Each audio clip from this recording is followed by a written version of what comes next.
What's up, everybody? Welcome back to this week's episode of the Antler Up Podcast. And I'm joined on the other end. I got Jim D'Agostino back on this week, where he and I are doing our usual weekly BS session where talk about what's happening, what we've been up to, and a little bit of gear. And I just want to clarify real quick, when we talk about the gear aspect of things, I know so much more that you and I could get really nitty gritty and really dive things apart. But I guess the purpose of these conversations are just mainly like our experience with them, and maybe we could give a little bit more insight and all that type of stuff. But it's not like Dan Staten elk shape. I'm going to nerd out on an hour just talking about fletch or four fletch type of ordeal. So, just throwing it out there, we're just giving our experience with the equipment that we've used and how we're running it and all that type of stuff. But again, we might get into some details, hopefully that you learn maybe a little bit of what we've learned. It's not saying it's the end all be all type of ordeal either. So just wanted to throw that out there. So dude, welcome.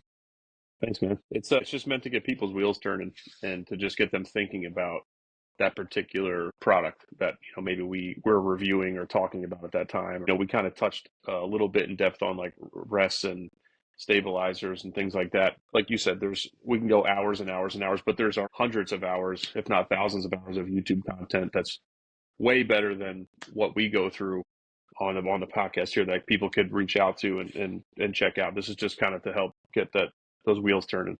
Yeah, no doubt. Dude, real quick. So obviously on spring break, I had the chance to finally go retrieve some trail cameras that I had out on public land, and I was 3 for 3. Yeah, nice. Nothing stolen, which is good because, the one I had high in kind of like a real crappy spot, and it was a cell camera, but it didn't really work, and I didn't have the right angle, and I never bothered to really go fix it. So that one was kind of like a wash, which is fine. But then the other one was a non-cell camera, and I had it, dude, like eye level, did not raise it up high. I had it sit on a pretty good trail, and I thought for sure that one was going to be gone, but it wasn't. I kind of had like a really good little hidden spot, like it was like a double tree type of ordeal, and kind of was hidden a little bit, depending on which way the individual would maybe walk, if they were on like that same deer trail basically. But I saw 2 hunters during the muzzleloader archery season time frame, like 2 dudes walk right in front of it. So I don't know if they saw it and just kept on going and were respectful, which was, if so, I really appreciate that. And then the other one was during rifle season. There was a little blonde lady walking by in her orange and camo with a gun walking by it. It was just the most random thing that you would not anticipate seeing because she was by herself. But then there was some deer on it, nothing crazy. Like what you were saying, like till you get like a 160 on there or something like that. But there are 2. What's kind of cool to think about though was October 25th, and I would say started the real daylight movement of some of the, like a good 7 or 8 point plus deer. Like that was like daylight was when they started kind of hitting that. They would be a little bit more at nighttime, but once like October 25th came, they were on there almost every day. And a couple times where it'd been like, man, if you were just in the woods on a good morning, and you were in that spot, you had maybe a good chance at a buck. And then early November as well. So, kind of, I don't want to say disappointed, because then the trail camera that I had, the reveal, I had up high looking over a bunch of different scrapes. Actually, it was like a little area, and coming off of a clear cut.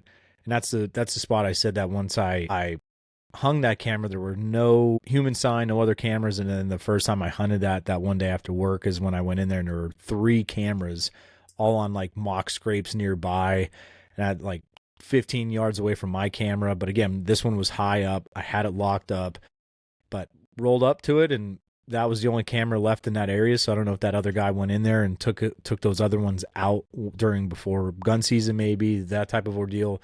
So I'm happy. I was 3 for 3 and kind of got my stuff and got home after that. So successful, able to get the cameras back.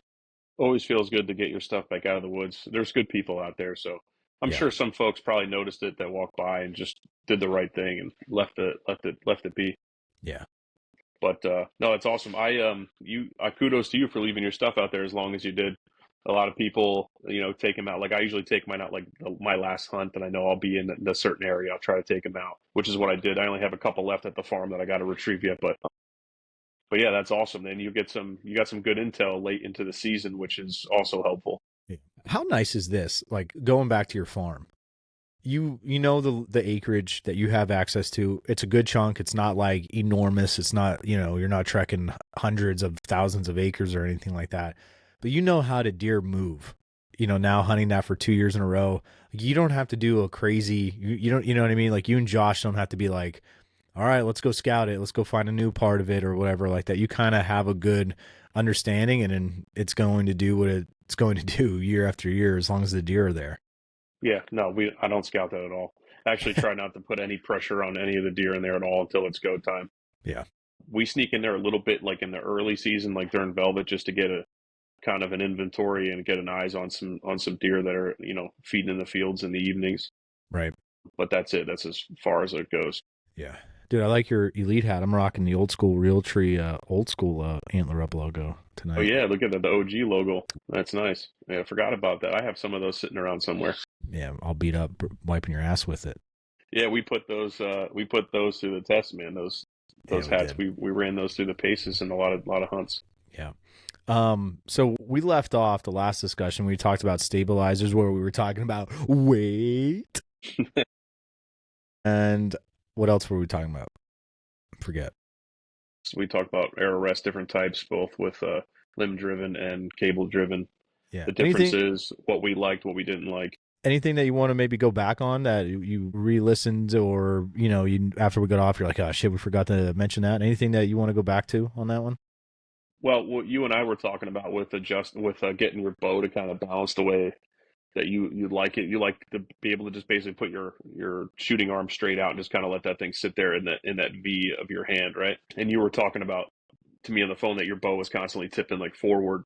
And I said that there's a couple things you can do to adjust that, which would be either add more weight to the back, lengthen the bar in the back, shorten the front, take weight off the front, or take the stabilizer from the low mounting point to the upper mounting point, which would essentially shorten it. So there's a handful of options right there that can allow you to tilt the bow backwards, and then obviously be the opposite for making, if you needed the bow to go forward, if it's tilted too far back. There's like a million adjustments that can be made with stabilizers. And it's all user preference and the feel that you want to have. Some guys want to have that feel of the ball of the bow like gently falling forward as they shoot. That's fine. I've more lean towards what you're going for. I like that bow just to sit there, like almost like you would if you were to find the perfect center point on the bow and set that thing on it, and it would just sit there completely level. I kind of like that. That seems to take a lot of unnecessary movement out of it, and pin float out of it for me. So I kind of lean towards that. But that's all like touch and go. Yeah.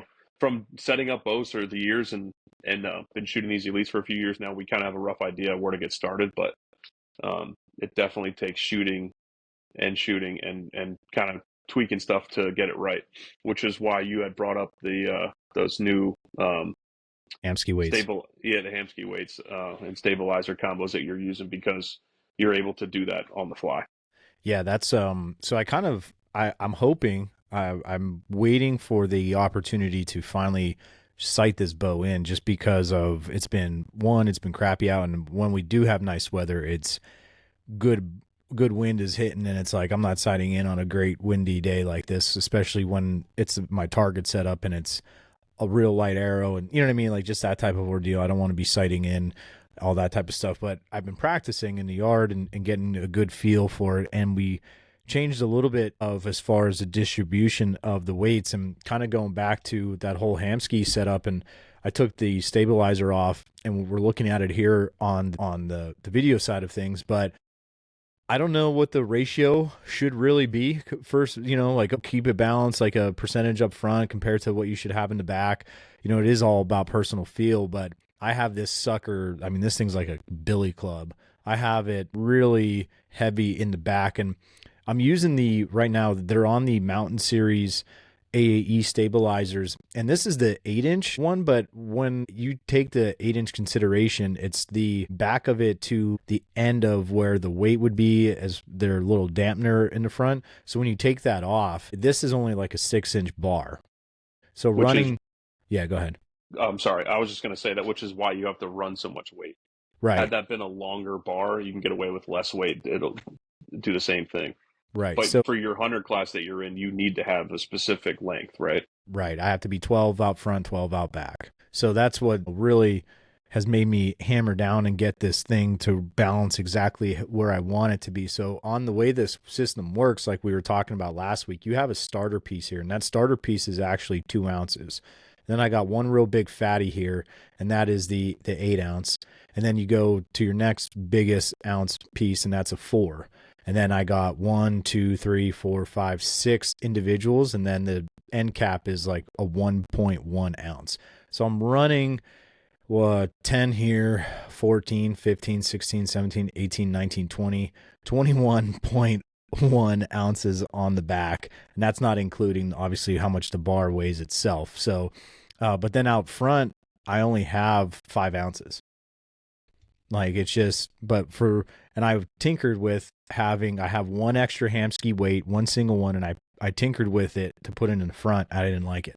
It just seemed like too heavy. Basically, It was like bringing that back forward again, whereas now I feel like this is extremely well balanced, exactly where I want it, and it feels really good. So I'm pumped about that. And again, the way these things work, now that I have the video here, Jim, we're talking.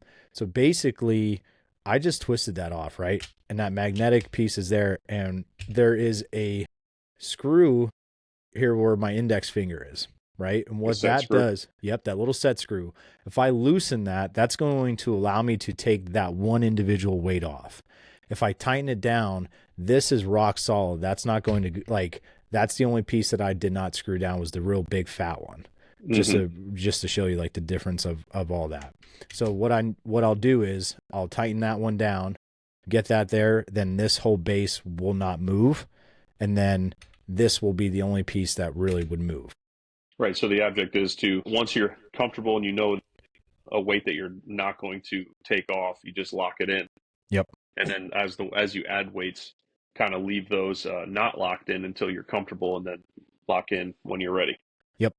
So that's what I'm running. Now, let me ask you this. Have you, over the years of tinkering, you've done more of that than I ever have, especially with either using the weights, using a different length of your bars. Have you really leaned towards, I'd rather have a X longer or an X shorter here compared to let's add more weight? Like what have you kind of been more gravitating towards?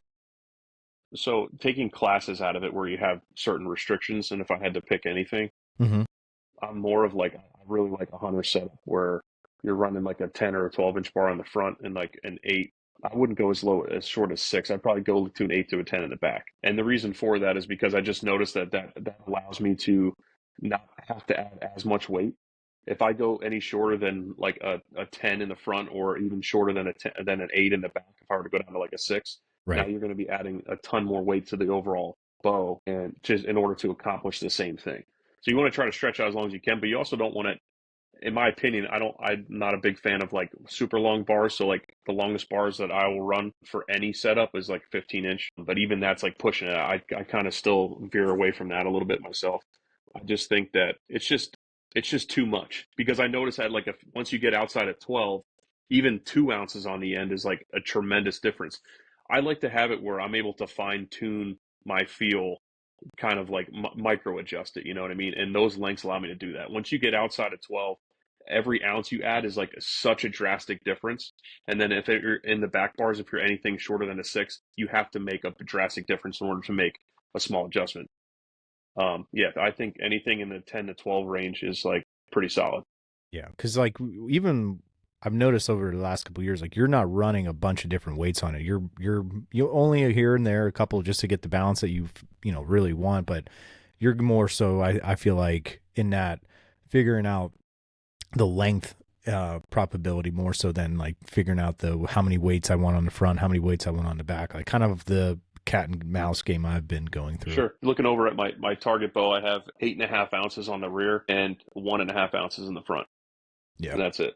Yeah. And then for my hunting bow, I have 1 ounce in the front and I have 4 ounces in the back. Gotcha. And that's all it is. And that's all based off of the different lengths of bars and putting them in the higher or low position on them, which will give you a little bit more distance depending on what you're trying to achieve. And I tend to like a little bit longer back bar, not just for balancing purposes, but I kind of use that in a hunting situation, or even in a 3D situation for that matter, to kind of set it against my hip and kind of rest the bow, in between shots, kind of take some weight off your muscles and relax in between shots. But also in a hunting situation, it allows you to kind of clip in and kind of set and be ready without having to hold the bow for extended periods of time. Yeah.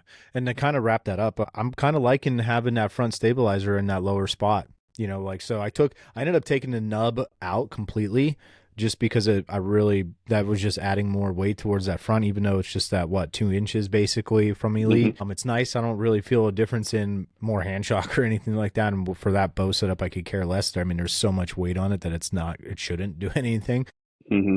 But yeah, so I mean, I feel like having those two, like they're very now, I don't know if you could kind of see, but they're very even compared to like having this higher and then low kind of kick, and now they're like this. Do you know what I mean? They're on that same plane almost, and I really like the way that's feeling.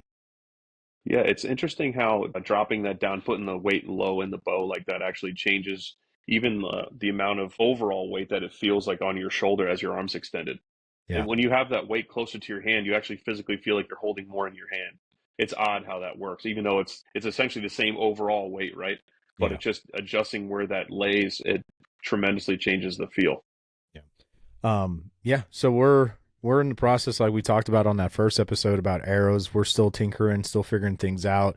I got those Ultra 25s made up, all that stuff.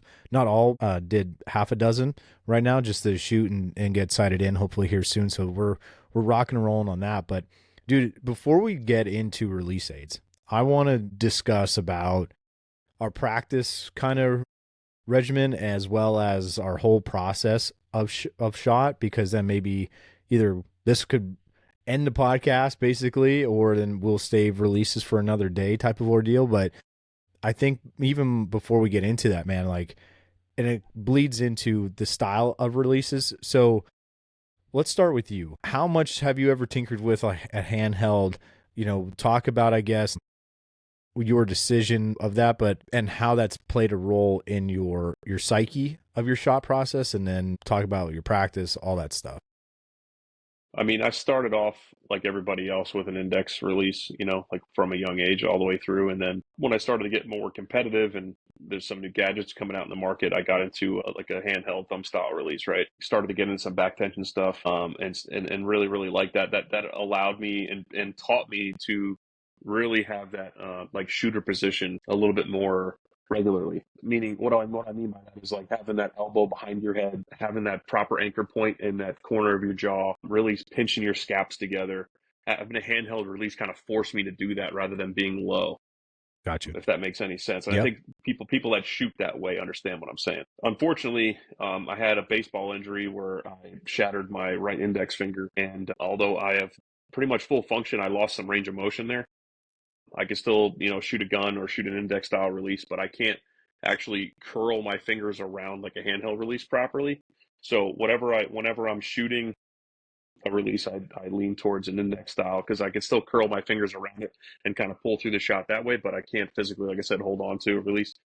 But I did find one, and I have one here, a B3 Exit Hunter, and this is actually attached to a wrist strap.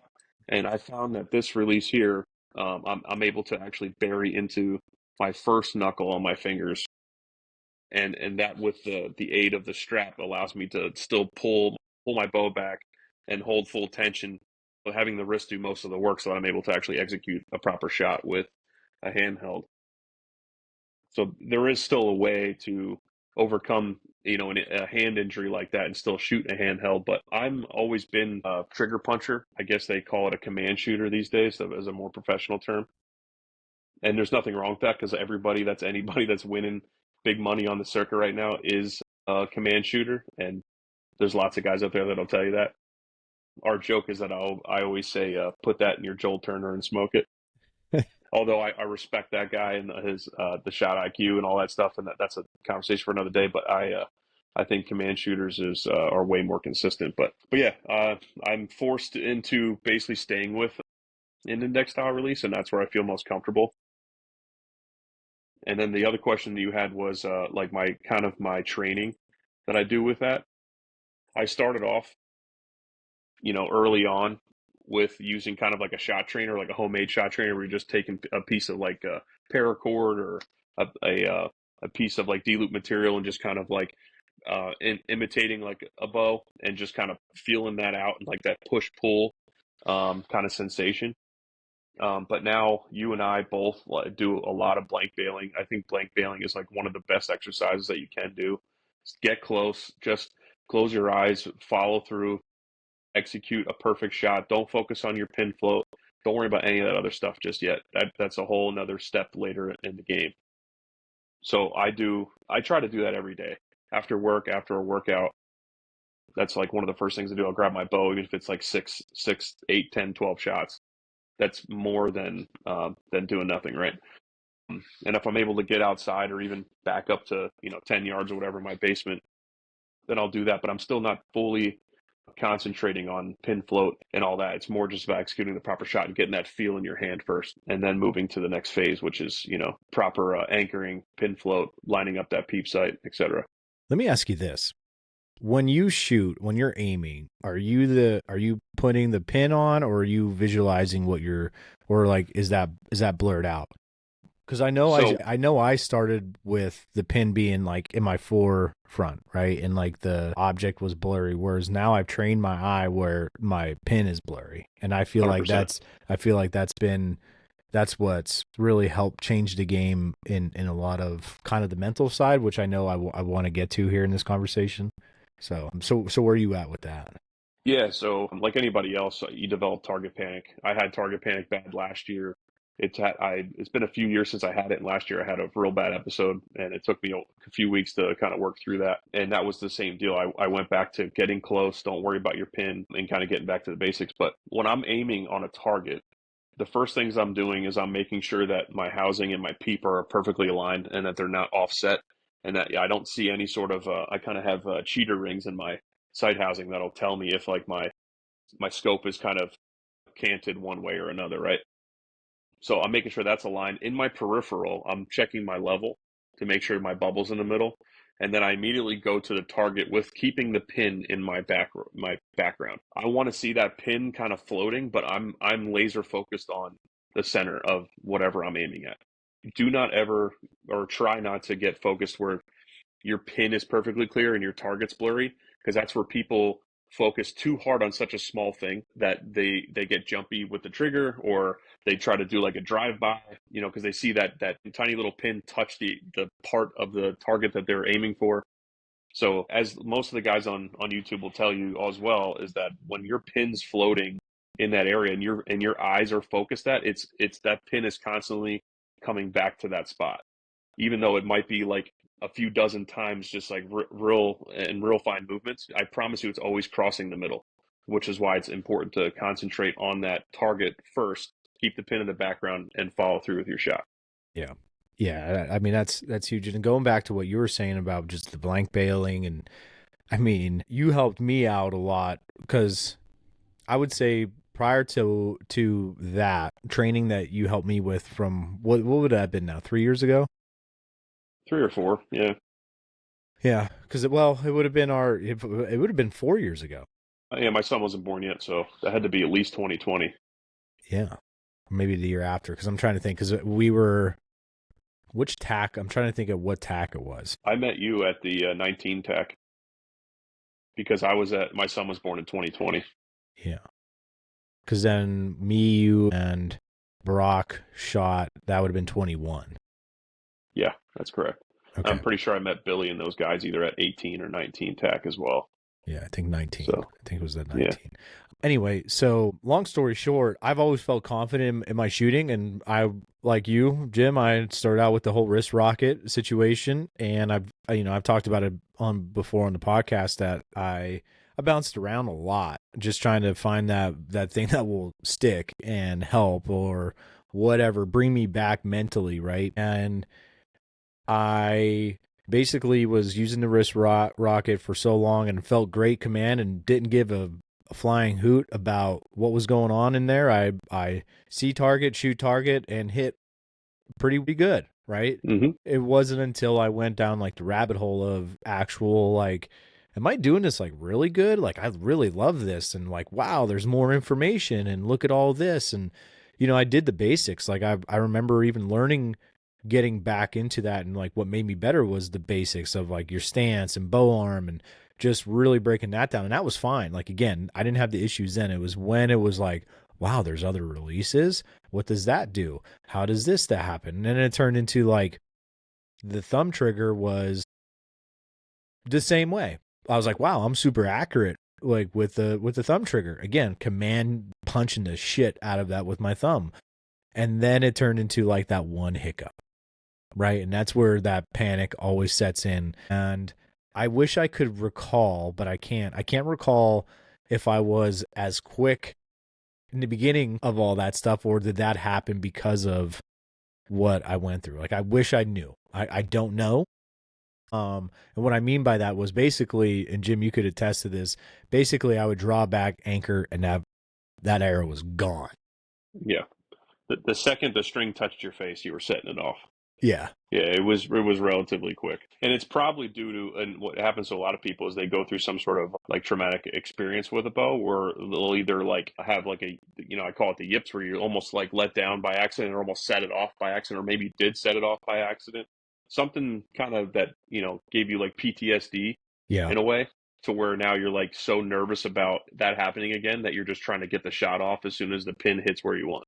Right. So I went through a phase of that very, very a long time, and I went back to a wrist strap and all that type of stuff. And really the one release that helped me was, ironically, was the back strap, was the index style, where it's the tension release.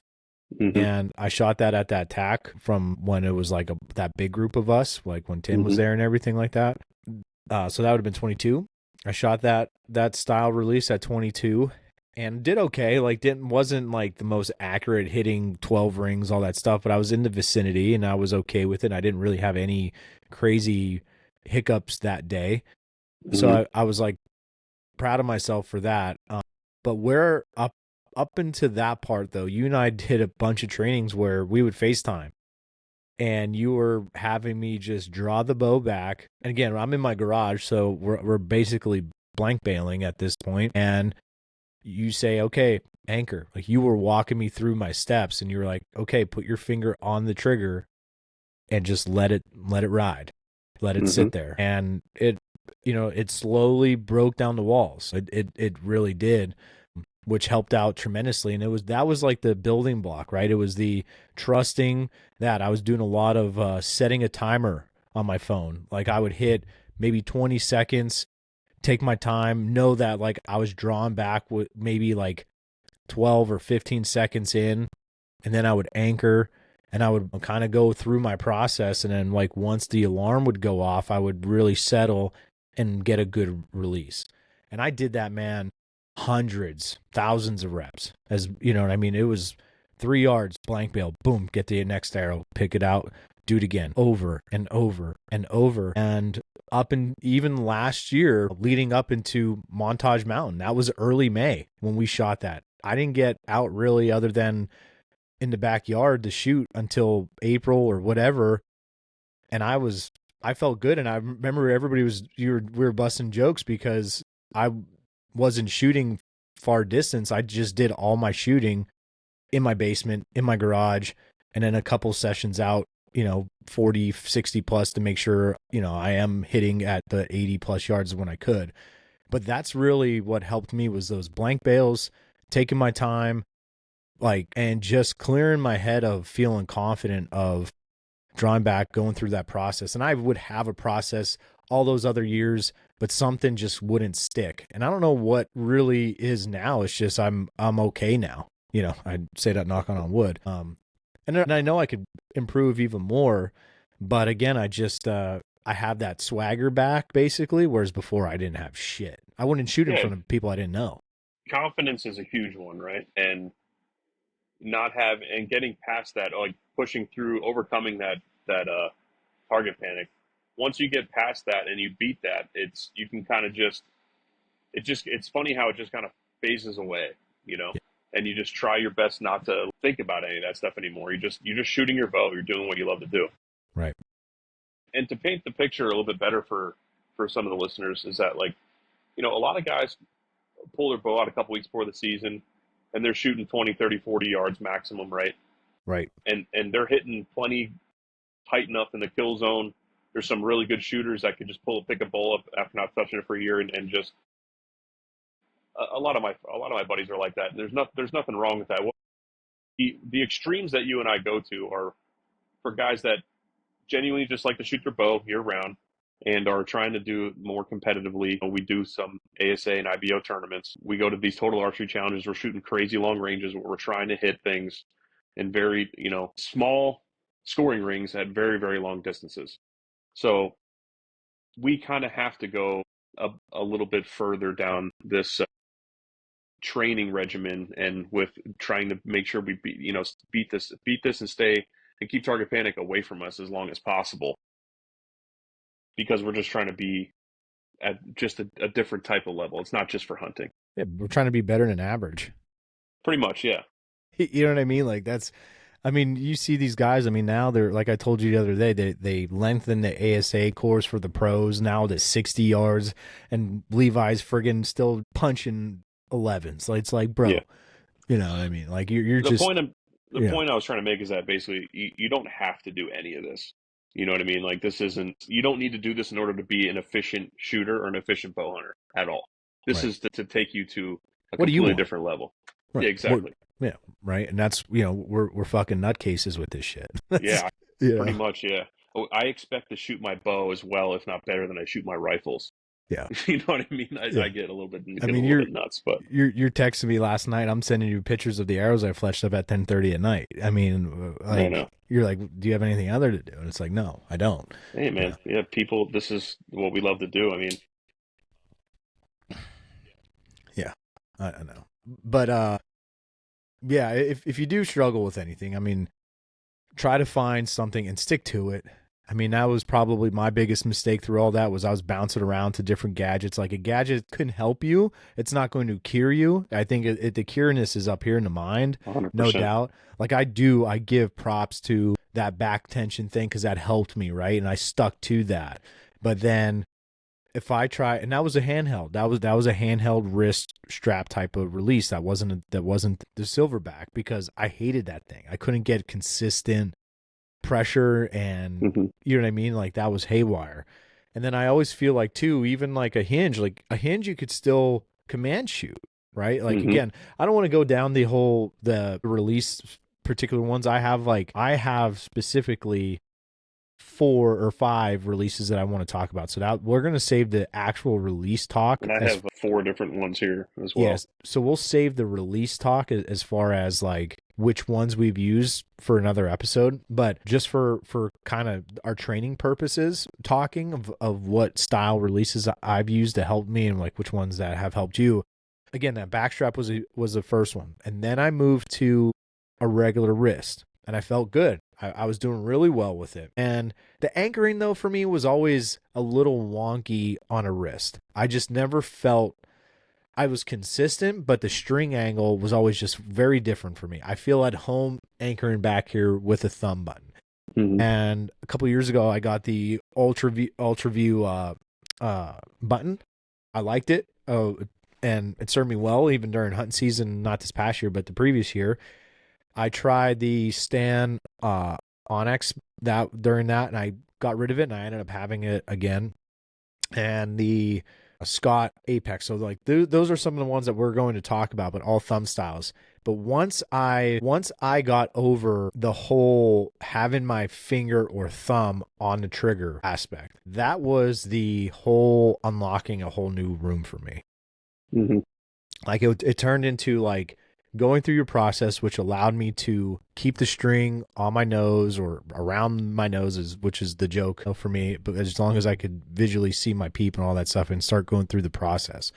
But the other aspect was having that finger on the trigger, whether it be my thumb or using the index style to release.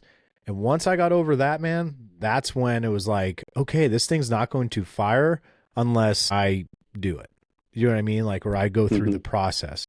And that unlocked better practices, better actually stepping on a range, stepping out on total archery challenge, whatever it be. That's where my strides were, and that's where I continued to improve. Yeah, man. It can be a hellhole if you let it be, Yeah. but it could also be, once you have it figured out, it can make archery really fun and easy. Yeah. So practice wise though, you have the chance to shoot out pretty far, get out distance. When you have a practice session that's like going okay, and then it's just like you have a couple hiccups where it's just you're not going where you want to go, and mentally, instead of forcing it, do you stop? I try not to let myself stop on a bad shot. It's just like something I've always done. I did that even in youth sports and stuff. But yeah, I know better now. If I'm consistently doing something, like if I know my bow is already dialed and the sight tape's perfect, and I know the way my groups normally shoot at every range, and if I have some flyers, I know I'm doing something wrong. And if I'm consistently having flyers and I can't work past it, I'll just stop and just put it away and just pick it up another day, because you're not doing anything but developing a bad habit. It's no different than like golf, or you're consistently slicing and doing something wrong when you normally wouldn't do that. Right. All you're doing is developing a bad habit that's just going to make the recovery period way longer. Yeah, no doubt. What I've done is in that situation, I just move in, even when I'm at my in-laws or something like that. And I've had a couple where I'm like, gets away from me and I know I'm done. I'm like you, where I don't want to end on that last bad shot. I go and I blank bail it. Yep. I go up 6 yards. I take my time. I don't aim at anything. Like you said, I close my eyes and I let it rip. And then it's like, was that a good shot break? If I say yes, I'll end it there, and then I clean up.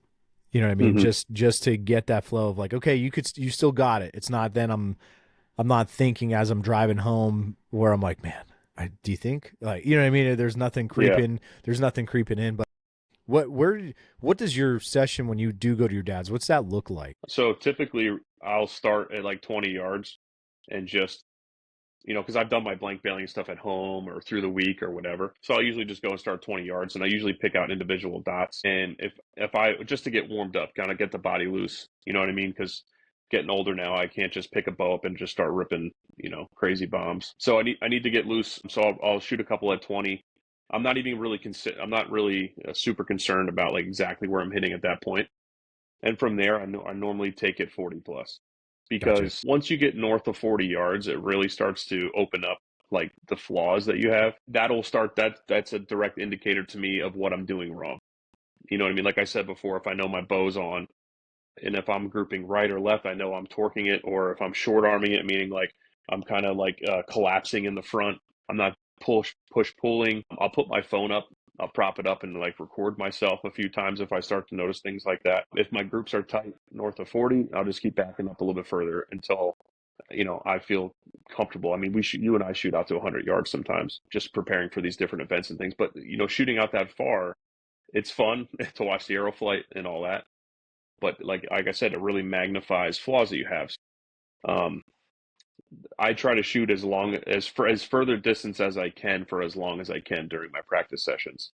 And then I always reel it back in. Same as you. Now, I wouldn't come all the way into a blank bail, but I'll come in 20, Back 30 to yards 20. and just Yeah. yeah, and just call it good. But yeah, that's really what I try to do. I try to magnify my issues, because that's the whole point of the practice session, is to have some fun, but to point out what you need to work on. Yeah, no doubt. So I kind of mirror what you just said. I have the money location at my in-laws is like 40 to 50. Just because of the little bit of a difference of the hill in the yard. Like it's not a huge hill by any means. It's like a divot, think of, right? Like basically when I'm at probably 35, I'm even, and then when I go to like 50, I'm a little bit below. You know what I mean? Like just the way the visual looks of it. So that's Mm-hmm. what I really like. Like you said, I kind of, once I know I'm in the zone at 20, 30, I stay at 40 for probably maybe a dozen shots, maybe 10, unless it's like I'm doing really well. And that's when I'll start working my way back to 50 and so forth. But the one other thing that I like to do is maybe on towards midway through, or when I know I'm almost done, after I retrieve all my arrows, I'll toss them like as I'm walking back. And they're obviously like in a vicinity, like a 27, maybe a 33, just random numbers, different angles, all that stuff. Because obviously when I do the different angles, I try to have a couple different targets down there. Just that way I'm not, hitting an arrow or something like that. Made that mistake. But that's another little practice thing I like doing. That's the other practice I like doing, especially during hunting season, like when we're getting ready for that. So that's another little game you can play with yourself, basically, for that. I mess with angles and stuff on specific. Like I know if I know I'm going to practice angles, I'm going to practice angles just as the entire session. That's kind of more or less how I do it. I notice with me personally, if I'm doing things at random in a particular just like practice shooting session, it's not telling me if I'm doing something right or wrong. I might shoot one at an angle and hit in the middle and like get lucky, and then come out to flat ground and shoot one and I'm missing way like high right, and I did something wrong. You know what I mean? So it's like, was that a lucky shot? Was it? It starts to play a game with me where I'm just kind of like, did I do something wrong there, or is something off with the bow, or whatever the case is. So I try to keep my sessions to like very specific, like what I'm doing, whether I'm shooting flat ground or shooting angles. And then I'm trying to think. The other tip that I try to tell people too with when you're practicing is try to avoid really windy days. I mean, you need to practice on windy days for hunting scenarios, but shooting a lot closer distance. But when the bow's getting blown all over the place, or even the arrows for that matter, it's going to mess with you because you're fighting it. The pin's floating all over creation. The arrows are flying all over the target and in wider groups than they normally would. They cut the wind pretty well, but wind is still going to be a factor, right? Yeah. So get yourself standing in, I stand like in my dad's barn, or, stand somewhere where you could have the wind blocked, or try to avoid just a super windy day when it comes to like practicing. Yeah. All really good points. And the last thing about a practice session, I know when we were doing a lot of the different shoots last year, I had like all my 3D targets spread out like further distance, like kind of making like a half moon shape. And basically each one I would line up facing it, but from all different ways. So it'd still be straight on to me, but all different yardages. And I was keeping track of score. And then basically I would like move when I would get back to that. Like if the black bear I have was at 32 yards the first time, I would, move back further and shoot it for like the 45, you know what I mean, type of ordeal, just to give myself like a mock round of scoring. So yeah, that's awesome. That's when we get really close to 3D time, I'll set up like a little mini 3D course at the house or whatever. Even if you only have 4 or 5 targets available, like you said, you can shoot them, 5 times a piece or something to get your 25 targets. Yep. Yeah, definitely keep score. Keeping score keeps you accountable. Keeps you focused on different scoring rings, because that's going to be important come tournament time. Right. And at that stage, walking around to random distances is going to be a key part of training, because that's what you're going to see when you get out in the field. Yeah, no doubt. No, man, I because now that it's getting nice out and a lot of people are getting itchy to be outside, I mean, go shoot your bow. Give your bow a look over. Check out your bowstrings. Check out your D-loop. Make sure if there's any fuzz in that, anything that looks like it needs to be changed, guess what? It needs changed. I mean, hit up our people at ABB, man. America's best. Yeah. They're the best. Yeah. Shameless plug there. AUO for couple, save some money, a couple percentage off there for you. Yeah, now's the time to get some bowstrings, just because they're not going to be totally backed up right now. So now is the time to do that. Yeah, please take care of this stuff well before the season. I see too many shops being backed up because people are lazy and come last minute. Yeah. And even myself, I take care of my own buddies and stuff here, but everybody hits me up, closer to the season, like, hey, I need this tweaked or that tweaked. I'm just like, yeah, be kidding me, man. Yeah. I'm getting ready to leave. I'm getting ready to leave. All year to deal with this. Yeah, get it done now. Now's the time. Yeah, no doubt. All right, man. Well, dude, we'll talk releases on an upcoming one. We're going to talk about all our different marsupial gear pieces that we own. We'll talk sites. We're working our way up the bow, so we did rest. We'll talk sites. So we're moving our way up to releases, and we'll do sites. We'll talk some peep sites, because we all made changes this year with some peep sites, both brand and size and style. We'd kind of change that kind of stuff around too. Yeah, I kept that mine the same, but you're all. Yeah, Josh and I switched it up. Yeah. But no, it's a good point that we'll talk about that, and we'll get into some more stuff. So check that bow over. Make sure your arrows are good. And dude, make sure you're checking your arrows after groups if you are shooting in the same spot. I mean, could have had a disaster. You know, I was too lazy to move a target, and I shot the same arrow, and I was like, I'll be all right. No, I had to throw an arrow away. Knocks crack, knocks break loose. You know, just from hitting the target, they'll kind of pop out slightly. So if they're not completely seated, that could be a disaster. Give your arrows a flex. Make sure you don't hear any cracks. You know, feel it up and down. Make sure there's no splintering. All those things will help catastrophe, both blowing your bow up or potentially hurting yourself. Yeah. And then get after it in the weight room, people. Get on the mountain, get some rucks. Gotta stay hard. Got to stay hard, rock and roll, you know what. So here we go. Thanks for tuning in, everybody. See you next week. Antler Up.